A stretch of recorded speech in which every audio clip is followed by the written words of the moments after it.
نحمدہ و نصلی و نسلم علی رسولہ الکریم، اما بعد فاعوذ باللہ من الشیطان الرجیم، بسم اللہ الرحمن الرحیم۔ ان اللہ و ملائکتہ یصلون علی النبی یا ایھا الذین آمنوا صلوا علیہ وسلموا تسلیما۔ اللہم صلی علی محمد وعلی آل محمد کما صلیت علی ابراہیم وعلی آل ابراہیم انک حمید مجید۔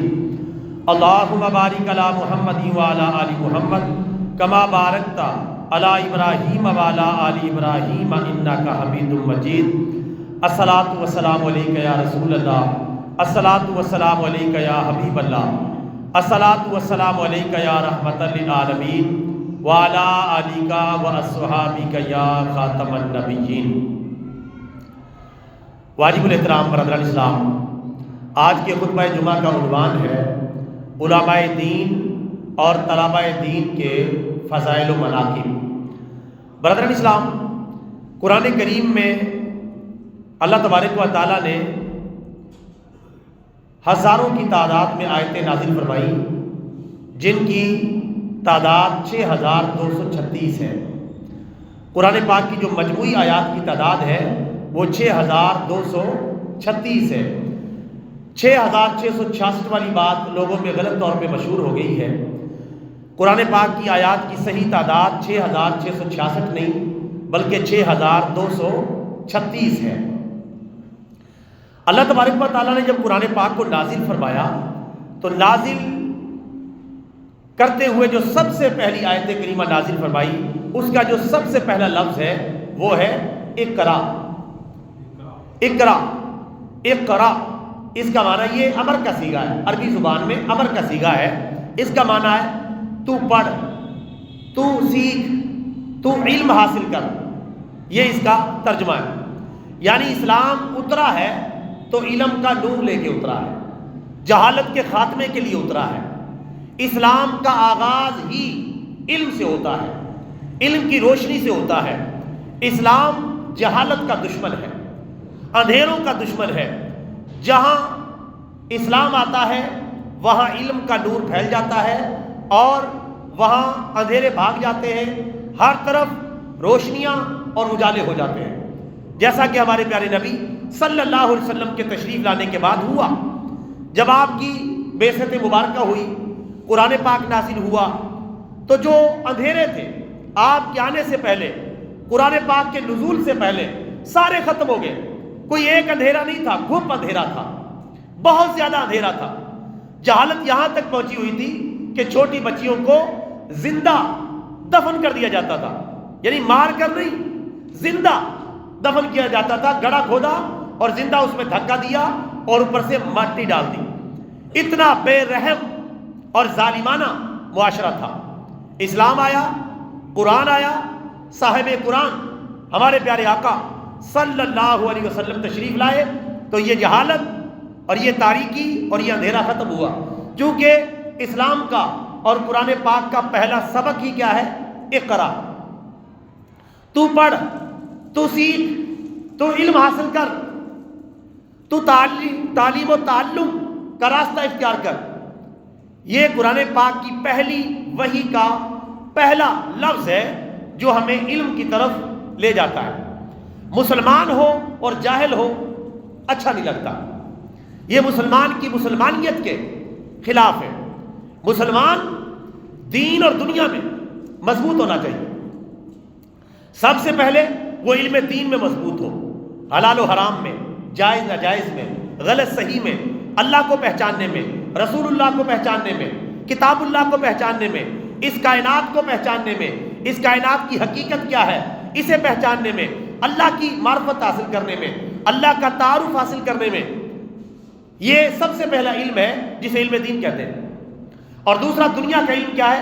علم الکائنات، کائنات کا علم، یہ دنیا کیسے بنی، یہ اس دنیا میں کیا کیا چیزیں ہیں، اس دنیا کی چیزوں سے مزید کیا چیزیں جوڑ کر بنائی جا سکتی ہیں، اور دنیا کو اپنی سہولیات کے لیے کیسے استعمال کیا جا سکتا ہے، جس میں انجینئرنگ، میڈیکل اور اس طرح کے جتنے بھی شعبہ جات ہیں، کمپیوٹر کی دنیا، موبائل کی دنیا، الیکٹرانکس کی دنیا، یہ سب کے سب یہ دینی علوم نہیں، یہ دنیاوی ہنر ہے، اور یہ دنیاوی تعلیم کے نتیجے میں یہ چیزیں حاصل ہوتی ہیں۔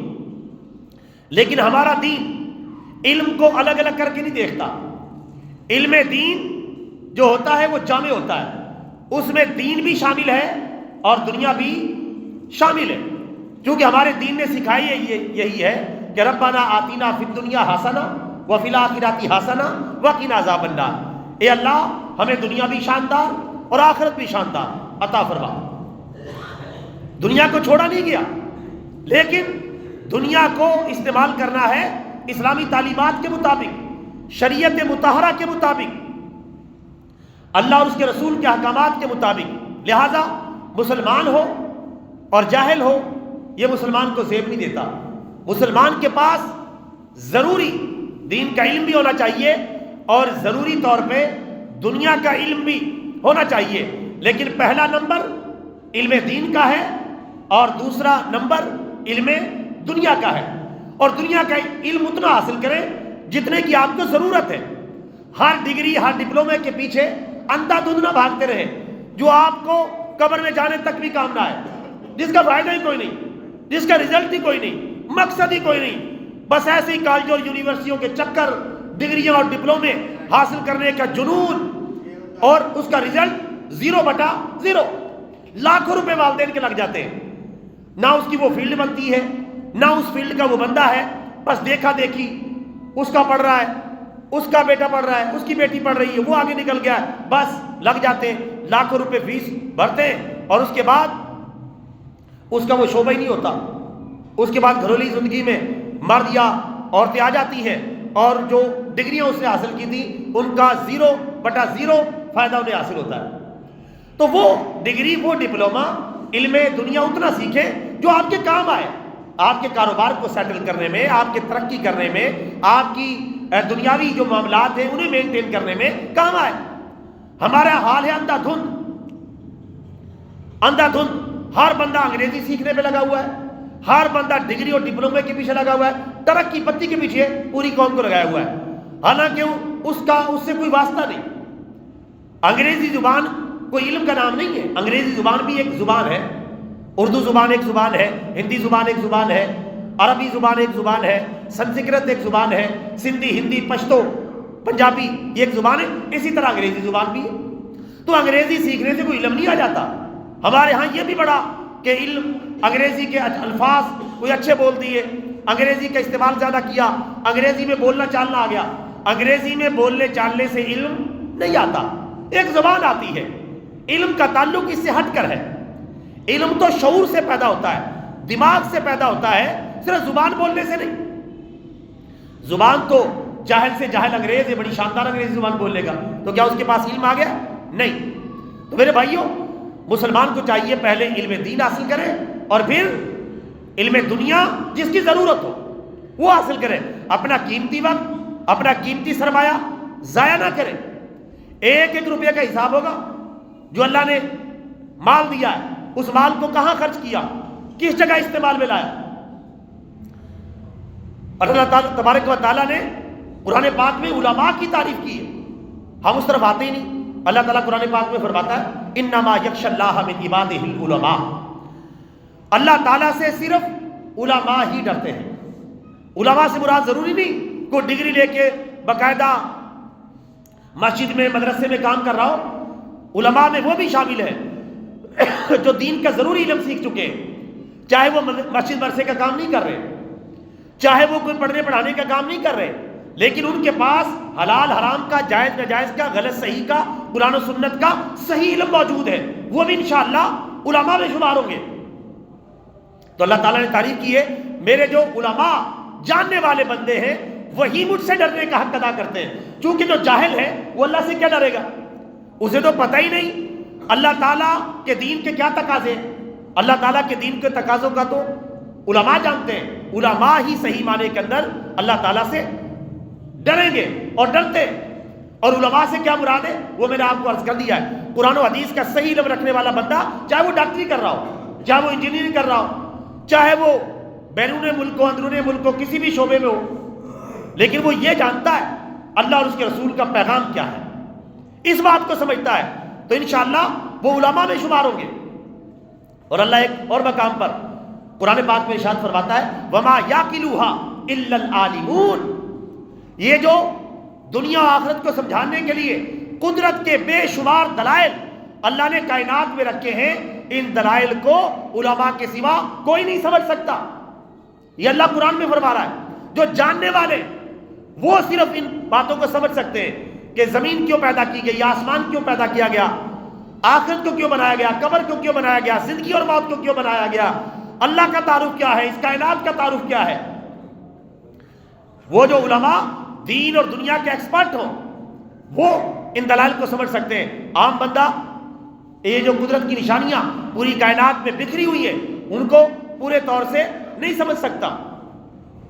اور یہاں میں پیارے آقا صلی اللہ علیہ وسلم کے فرمان عالی شان مزید وضاحت کے لیے عرض کرنا چاہوں گا، مشکات المصابیح کے اندر موجود ہے۔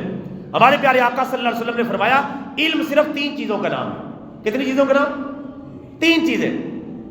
ہمارے پیارے آقا دنیا سے تشریف لے جانے سے پہلے ہر چیز واضح کر گئے، فرمایا علم 3 چیزوں کا نام ہے۔ نمبر 1 قرآن پاک کا صحیح علم، نمبر 2 سنت کا صحیح علم، نمبر 3 قرآن و سنت سے جو فقہ اسلامی اخذ کی گئی ہے، قرآن و سنت سے جو علم کے دنیا و آخرت کی پہچان کے ہیرے اور جواہرات علم کی شکل میں نکالے گئے، جن کو فقہ اسلامی کہتے ہیں یا فقہ المعاملات کہتے ہیں، ان کا علم رکھنے والا، یہ 3 چیزیں علم ہیں۔ قرآن، سنت اور قرآن و سنت سے جو علوم ماخوذ ہیں، اخذ کیے گئے، اس میں ہر قسم کے علوم جو ہیں وہ شامل ہو جاتے ہیں جو کائنات کو پہچاننے میں ممد و معاون ثابت ہوتے ہیں۔ تو یہ 3 چیزیں علم ہیں۔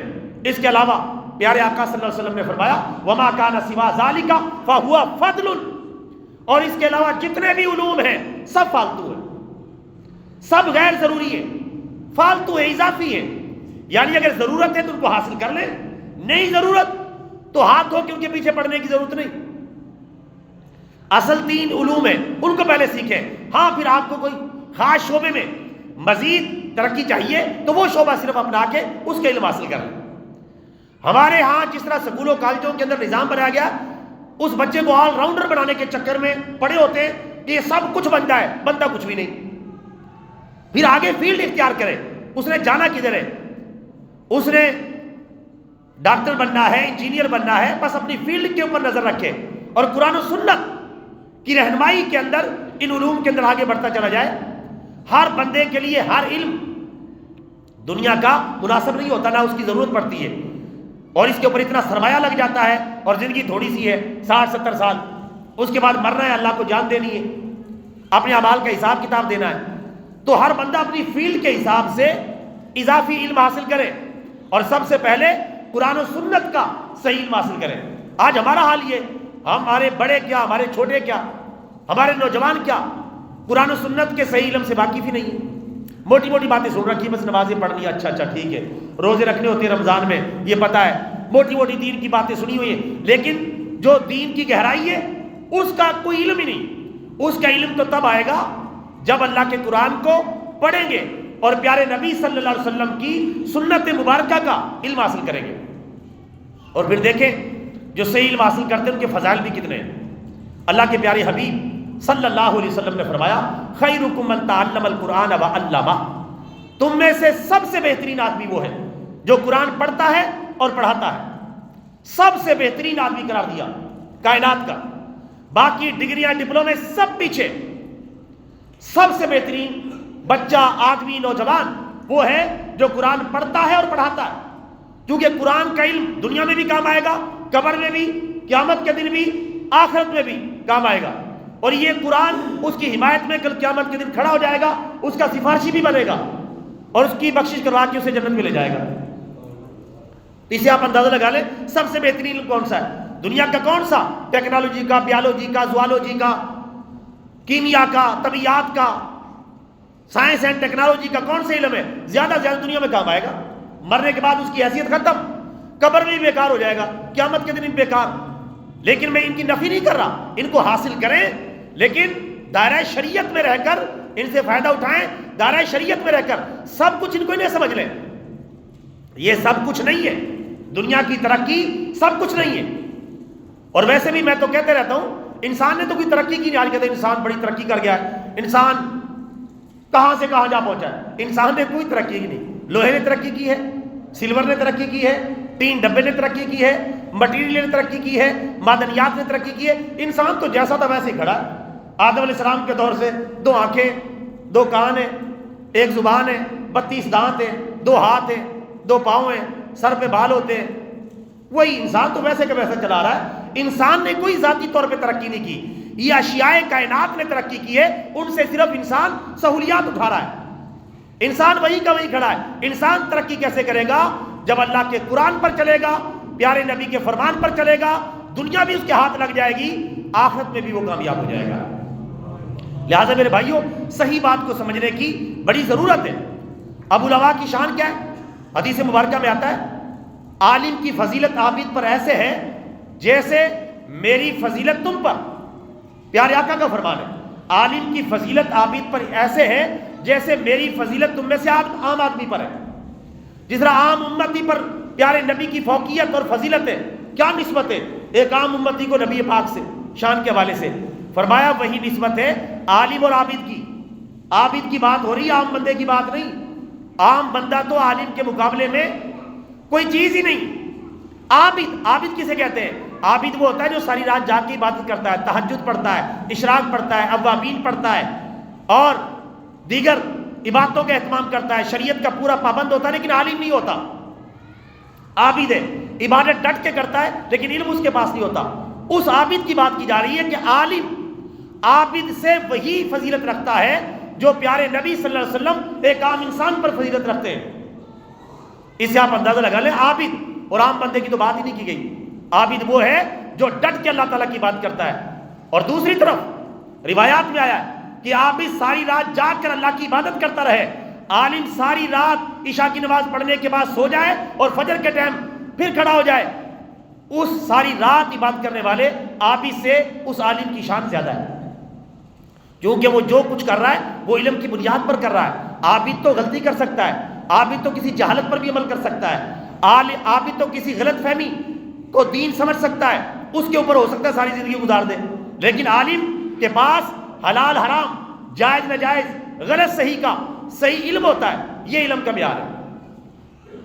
اور میں عالم صرف ان کو نہیں کہہ رہا جو مدرسوں میں پڑھتے ہیں، یہ ذہن میں رکھنا، جو مدرسوں میں پڑھتے ہیں صرف، چاہے کہیں بھی رہتے ہیں، چاہے وہ میڈیکل کی دنیا میں، انجینئرنگ کی دنیا میں، سیاست کی دنیا میں، ریاست کی دنیا میں، مدرسوں کی دنیا میں، سکولوں کالج اور یونیورسٹیوں کی دنیا میں، لیکن وہ قرآن و سنت کو سمجھتے ہیں اور اس پر عمل کرتے ہیں، اللہ کے قرآن اور پیارے نبی کے فرمان کو سب سے پہلے رکھتے ہیں، باقی ساری دنیا کو اس کے تابع رکھتے ہیں، اور انہیں ساری موٹی موٹی باتوں کا علم ہے، تو وہ سب علماء شمار ہوں گے انشاءاللہ۔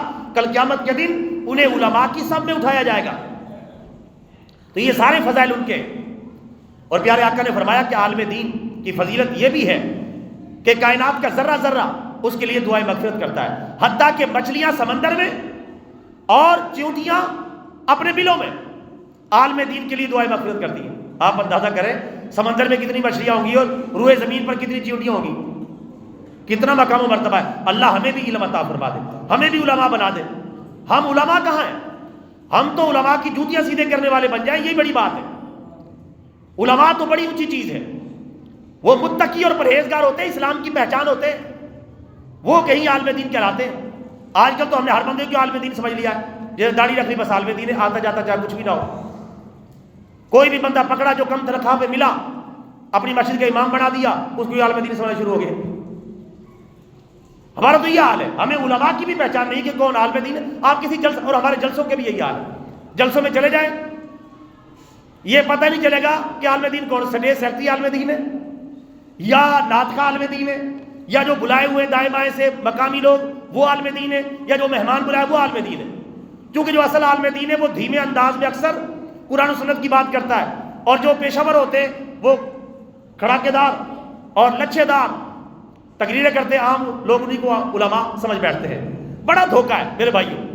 صحیح عالم دین وہ ہوتا ہے جو حلال حرام کا خیال رکھتا ہے، قرآن و سنت کی پوری پابندی کرتا ہے، اور دوسروں کو بھی اس بات کی نصیحت کرتا ہے. اس کے یہ فضائل ہیں. سمندر کی مچھلیاں اور چیونٹیاں اپنے بلوں میں ان کے لیے دعائیں مغفرت کرتی ہیں. یہ ہر ایک کے فضائل نہیں ہیں. جو اعلیٰ درجے کے متقی اور پرہیزگار، قرآن و سنت کی علم پہ خود عمل کرنے والے اور دوسروں کو دعوت دینے والے، تب کہیں عالم دین بنتے ہیں. یہ نعت خانوں کو عالم دین نہ سمجھ بیٹھنا. اکثر نعت خانوں کی حیثیت بے عمل والی ہے. نہ نماز پڑھتے ہیں، نہ حلال حرام کا خیال کرتے ہیں. لا حول ولا قوت الا باللہ. اکثر پیشہ ور خطیبوں اور مقرروں کا بھی یہی حال ہے. نمازیں نہیں پڑھتے، نمازیں ادھر بس تقریر کی، ادھر تقریر کی، لچھے دار تقریر کی اور لوگوں کو اکسایا. لوگ بھی اب اللہ ہم سب کی اصلاح فرمائے، لوگوں کو ہی پتہ نہیں کس کو بلانا ہے، کس کو نہیں بلانا، کس کی تقریر کروانی ہے، کس کی نہیں کروانی. یہ جو آپ جلسہ کرتے ہیں اس کا کل قیامت کے لیے حساب دینا پڑے گا. آپ نے کس کو بلایا، اپنا پیسہ کہاں خرچ کیا ہے؟ آپ نے قرآن و سنت کا علم پھیلایا یا آپ نے جہالت پھیلائی اپنے محفل اور اپنے جلسے کے ذریعے؟ یہ بڑا سیریس مسئلہ ہے، اس کا جواب دینا پڑے گا. اللہ تعالیٰ ہمیں علماء کو صحیح معنی کے اندر سمجھنے کی توفیق عطا فرمائے. میرے بھائیوں، یہ تو علماء کی شان ہے. اور پھر حفاظ کی شان. حفاظ بھی پھر عالم دین بنتے ہیں. صحیح حافظوں کی شان ہے، وہ یاد رکھنا. ہر حافظ کی شان نہیں. ایک دفعہ میرے ساتھ ایک لطیفہ پیش آ گیا. میں جلو موڑ تقریر کرنے کے لیے گیا تو وہاں دینی پروگرام تھا. میں نے وہاں نوجوانوں کے حفظ قرآن کی دعا کی، یا اللہ ہمارے بچوں کو حفظ قرآن کی توفیق عطا فرما. دعا کے دوران ہی غالباً یا فوراً بعد ایک بندہ بول پڑا کہ مفتی صاحب یہ دعا نہ کریں. میں حیران رہ گیا کہ بندہ کیا کہہ رہا ہے.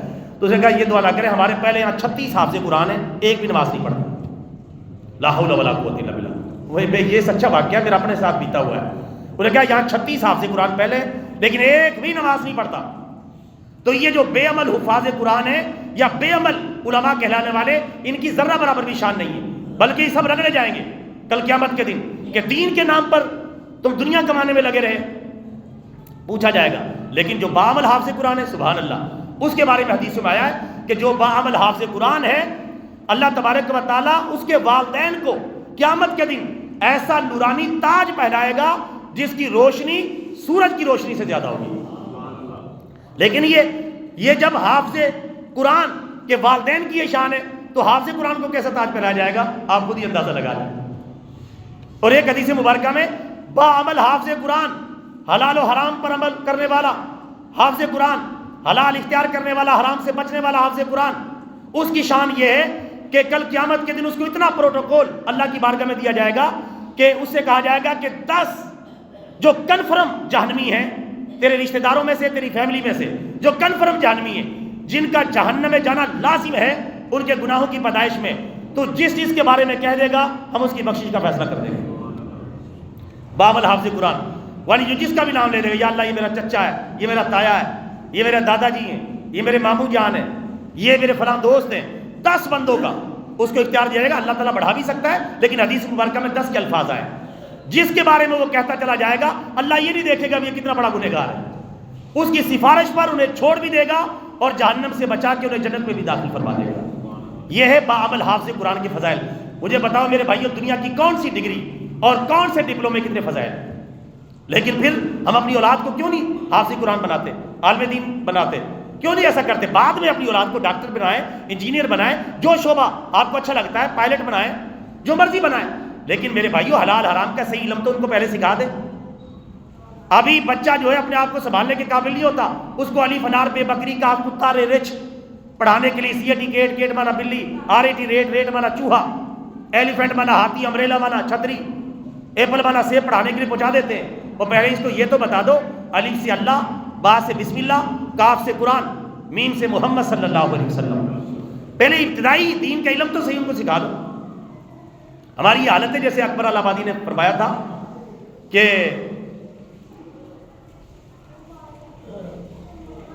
انہوں نے بڑے پیارا شعر لکھا تھا کہ الحمد بھی پڑھ لیں گے، دین بھی، ہاں مجھے یاد آ گیا، دین بھی پڑھ لیں گے پہلے ایم اے پاس تو ہو لیں.